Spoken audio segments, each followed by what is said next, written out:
오늘 하나님 말씀은 출애굽기 38장입니다. 성도 여러분, 오늘 말씀은 크게 세 단락으로 나눌 수 있습니다. 먼저 21절부터 23절은 성막 자재 총량 계산과 부살렐과 오홀리압의 역할입니다. 그리고 24절부터 28절까지는 금과 은의 총계와 사용처입니다. 그리고 마지막 단락은 29절 31절은 동의 총계와 사용처입니다. 먼저 21절 보도록 하겠습니다. 성막 곧 증거막을 위하여 레위 사람이 쓴 재료의 물목은 제사장 아론의 아들 이다말이 모세의 명령대로 계산하였으며, 먼저 여기서 물목이라는 단어는 히브리어로 페쿠딤이라고 하는데, 이것은 히브리어 동사 이 파카드의 남성 복수 분사형인데, 이것의 뜻은 합계, 그리고 계산, 그리고 총계라는 의미의 명사로 사용이 됩니다. 즉 여기서 물목은 재료의 총계라고 보면 될 것 같습니다. 여기서 성막을 증거막이라고 하는데 그것에 주목을 해야 합니다. 이것은 다름이 아닌 이 두 장의 십계명 돌판 때문입니다. 이 돌판은 그 자체로 증거라고 불립니다. 하나님께서 이 증거판을 법궤 안에 두라고 명령하셨습니다. 이 때문에 법궤를 증거궤라고도 부릅니다. 그리고 이 증거궤가 안치된 이 성막이 증거막이라고도 불립니다. 그래서 증거판, 증거궤, 증거막은 이 십계명 때문에 붙은 명칭들입니다. 여기서 증거는 십계명을 의미합니다.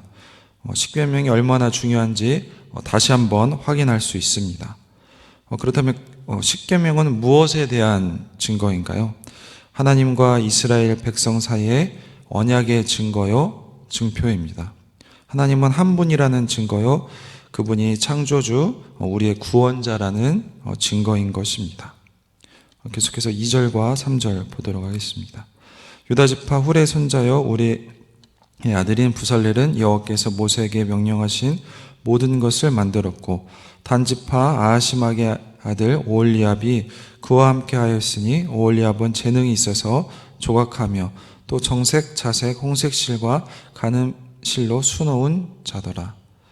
하나님께서 부살렐을 부르셔서 하나님의 영으로 충만케 하시고 지혜와 총명, 지식과 여러 가지 기술을 겸비하게 하셨습니다. 여기서 부살렐이라는 이름은 하나님의 그늘 아래 있다, 또는 하나님의 보호 안에 있다라는 뜻을 가지고 있습니다. 온갖 기금속을 능숙히 다루고 뛰어난 기술로 보석을 깎고 나무를 조각했습니다. 오홀리압은 부살렐의 조력자로 임명이 되었습니다. 여기서 오홀리압의 이름 뜻은 아버지는 나의 장막이시다라는 뜻을 가지고 있습니다. 그는 뛰어난 조각가요, 그리고 아이디어맨이었으며 탁월한 직조 기술과 수놓는 기술, 그리고 목공술을 가졌습니다. 그 외에도 두 사람을 돕는 여러 기술자들이 참여했음을 출애굽기 31장 6절을 보면 나와 있습니다. 이 두 사람은 최고의 기술을 가지고 직접 작업을 하며 다른 사람을 가르치고 다양한 일을 지시하며 작업을 완수했을 것입니다. 예를 들면 수놓은 일은 오홀리압의 책임이었지만 실을 꼬고 배를 짠 이 여인들의 도움 없이는 그 막대한 양의 작업을 혼자 감당하기는 어려웠을 것입니다. 여기서 중요한 것은 부살렐과 오홀리압에게 하나님의 영이 함께 하셨다는 점입니다. 하나님이 초자연적인 은사가 주어져 성막 건설의 임무를 완수할 수 있었다는 사실입니다. 특별히 두 사람에게만 함께한 것이 아니라 모든 기술자들에게 지혜의 영이 부어졌다고 언급이 되어 있습니다. 결국 성막 건설은 하나님께서 주도하신 일입니다. 하나님께서 준비된 기술자들을 불러 그들을 신적 지혜와 기술로 충만케 하여 성막이 하나님의 설계대로 지어지게 하셨습니다. 성막과 제사장의 옷은 인간의 머리에서 나온 디자인이 아니기 때문에 사람의 능력과 지혜로 지을 수 없습니다. 이것을 디자인하신 하나님께서 직접 만드셔야 가능한 것입니다. 다음 단락은 24절부터 28절까지인데 이것은 금과 은의 총계와 사용처입니다. 24절을 보시면 성소 건축 비용으로 들인 금의 성소의 세겔로 29달란트와 740세겔이며 계수된 회중이 들인 은혜의 성소의 세겔로 100달란트와 1775세겔이니 계수된 자가 20세 이상으로 60만 3,555명인즉 성소의 세겔로 각 사람에게 은 한 배가 곧 반세겔이라. 은 100달란트로 성소의 받침과 휘장문의 기둥 받침을 모두 100개를 부어 만들었으니 각 받침마다 한 달란트씩이요 모두 100달란트요 7,175세겔로 기둥 갈고리를 만들고 기둥 머리를 싸고 기둥 가름대를 만들었으며. 먼저 금과 은의 총계를 먼저 살핍니다. 먼저 1달란트는 통상적으로 34kg입니다. 이 금은 모두 자발적으로 바친 모든 총량이며 은은 20세 이상의 모든 성인들에게 받은 총량이었습니다. 그 숫자가 60만 3,550명이었고 모든 성인 남자는 0.5세겔, 그러니까 반세겔을 의무적으로 헌납해야 했습니다. 그렇게 나온 총량은 대략 금은 1톤 정도, 그리고 은은 3.5톤 정도입니다. 이것은 굉장히 많은 양입니다. 이것을 금값만 쳐도 현재 시세로 거의 750억 원이 넘는 규모이기 때문입니다. 이런 성막의 규모와 금은의 사용 내역에 비추어 볼 때 전혀 이것이 과장된 수치가 아닙니다. 금의 사용처를 몇 가지 살펴보면 회막의 기둥인 수십 개의 널판지들은 모두 금을 입혔으며 벽을 만들기 위해 널판지를 세워 연결했던 이 두툼한 연결 고리들은 모두 순금으로 제작이 되었습니다. 그리고 또한 등잔대 하나에만 1달란트, 그러니까 34kg의 금이 사용되었고 이 법계 속죄소, 그 뚜껑도 그 자체가 모두 금덩어리였습니다. 현재 본문에서는 금의 사용처에 대해서 침묵하고 있지만 은의 사용처는 몇 가지를 보고하고 있습니다. 은은 금속 중에 가장 많은 100달란트, 그러니까 1775세겔의 양이 모아졌습니다. 가장 많은 양의 은이 사용된 비품은 회막벽을 짠 널판들의 받침과 지성소 휘장을 걸었던 기둥들의 받침이었습니다. 이것은 총 100개로 100달란트의 은이 사용되었습니다. 남은 1775세겔의 은이 마당을 둘러친 기둥들의 갈고리와 머리싸개 그리고 기둥 가름대에 사용되었습니다.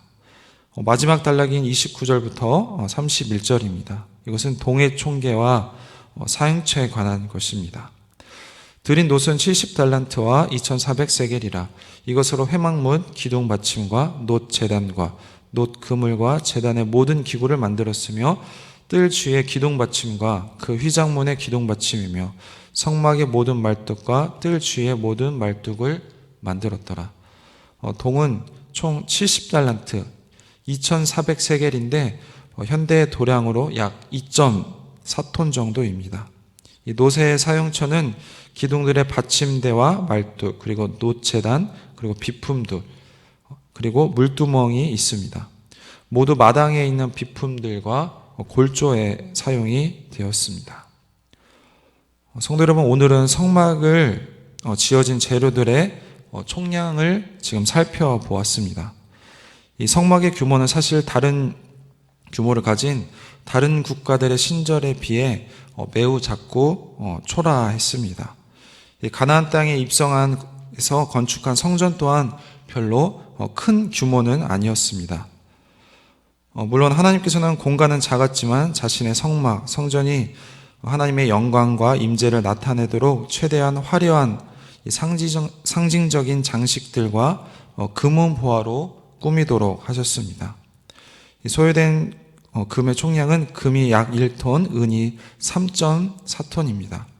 하지만 이것은 제국의 신전들을 꾸몄을 것으로 추정되는 각종 금은 보화석과 비교할 때 내세울 만한 수준은 아니었습니다. 이방 종교들과 달리 하나님은 자신의 영광을 드러내는데 이 자그마한 성막에 절제된 장식으로 충분히 만족하셨습니다. 성막을 성막되게 하고 위대하게 만드는 요소는 다름 아닌 하나님의 임재이기 때문입니다. 성막은 굉장히 작은 공간이지만 세상의 모든 신전과 성소 가운데서 하나님께서 웅장한 불과 구름 기둥으로 임재하신 바로 유일한 곳이기 때문입니다. 또한 하나님의 관심은 이 성전의 규모에 있지 않고 이 하나님의 백성들의 참여와 만남에 있습니다. 이러한 하나님과 만나기 위해서 이스라엘 백성들이 바친 애물과 속전으로 그 바친 반세기를 합치면 엄청나게 많은 금액이라는 것을 우리가 오늘 확인을 했습니다. 자원에서 즐거운 마음으로 내지 않으면 모으기 힘든 양인 것입니다. 성막을 짓고도 남을 만큼 넘쳐서 더 이상 가져오지 말라고 만류할 만큼 이 이스라엘 백성들의 헌신은 의무감을 뛰어넘은 것입니다. 성막을 짓는 것이 하나님의 분명한 뜻이고 바람임을 모든 이스라엘 백성들이 확신했습니다. 그리고 그 성막을 통해 하나님과 이스라엘 백성들이 만나서 교제를 나누는 것이 하나님의 출애굽의 목표임을 깨달았기 때문입니다. 또 애굽의 신들을 심판하고 바로를 수장시켜 온 땅에 하나님의 위엄과 영광을 나타내신 하나님을 모시고 하나님의 백성으로 산다는 것이 정말로 참 특권임을 확신했습니다. 자신들은 이집트의 노예로 이집트에서 죽어 마땅했지만 하나님의 은혜로 살아서 자유를 누리고 있다는 사실에 모두가 감사했기 때문입니다. 성도 여러분, 지금 우리가 지어야 할 성막은 건물만은 아닙니다. 이것은 하나님 나라에 참여하는 것이고 하나님의 복음을 선포하는 것입니다. 세상 곳곳에 하나님의 영광과 임재가 나타나게 하는 일입니다. 그래서 하나님의 사랑과 하나님의 자비와 하나님의 정의를 모두가 누리게 하는 것입니다.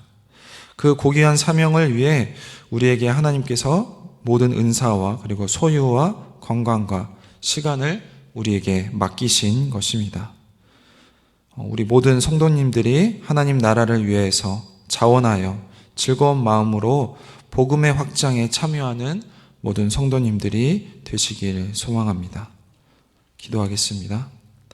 하나님 감사합니다. 오늘은 성막의 모든 재료의 총계를 살펴보았습니다. 먼저 부살렐과 오홀리압의 역할을 보면서 하나님께서 함께 하신다는 것을 배웠습니다.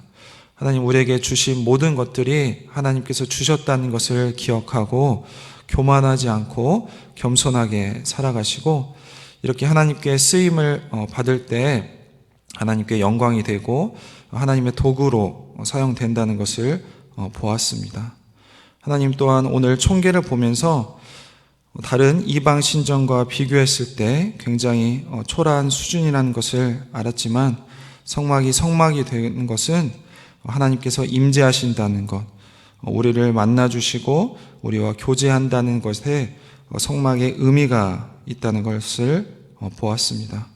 하나님, 내가 가진 소유나 눈에 보이는 것에 집착하는 것이 아니라 오늘 우리와 하나님께서 함께 하신다는 것에 감사하면서 언제나 자원하여서 즐거운 마음으로 복음에 확정하는 모든 성도님들이 될 수 있도록 하나님 도와주시옵소서. 감사드리며 예수님 이름으로 기도했습니다. 아멘.